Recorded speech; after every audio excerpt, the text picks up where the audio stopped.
आजच्या आधुनिक काळात गुन्हेगारीत वापरण्यात येणारी वाहने तसेच शस्त्रे यांची तुलना सध्याच्या पोलीस दलातील असणाऱ्या वाहनाबरोबर तसेच शस्त्राबरोबर केली तर लक्षात येईल की पोलीस विभागाला बळकटीकरणाची गरज आहे।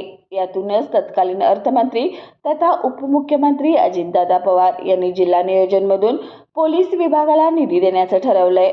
त्यामुळे खऱ्या अर्थाने राज्यातील पोलीस विभागाला बळकटीकरण झालं व त्यांच्यात आधुनिकता आली असं प्रतिपादन पालकमंत्री हसन मुश्रीफ यांनी केलं।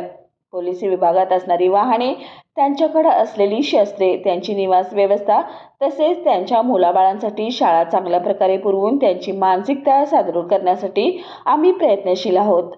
या सर्व बाबींचा उपयोग कायदा व सुव्यवस्था चांगल्या प्रकारे राखण्यासाठी होईल असं प्रतिपादन त्यांनी यावेळी केलं। ते कोल्हापूर जिल्हा पोलीस दलाला जिल्हा नियोजन समितीच्या निधीतून प्राप्त वाहनांचा हस्तांतर सोहळा कार्यक्रमावेळी बोलत होते।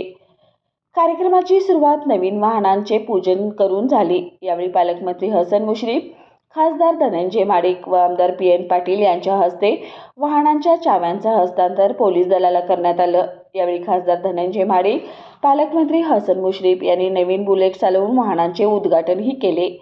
जिल्हा नियोजनकडून 3.6 कोटी रुपयाची मंजुरी होती। त्यातील 84 लाख सध्या पोलीस विभागाला दिलेले आहेत। उर्वरित निधी याच महिन्यात वितरित केला जाणार आहे। कोल्हापूर पोलीस दलाला हस्तांतर करण्याचा कार्यक्रम पार पडला।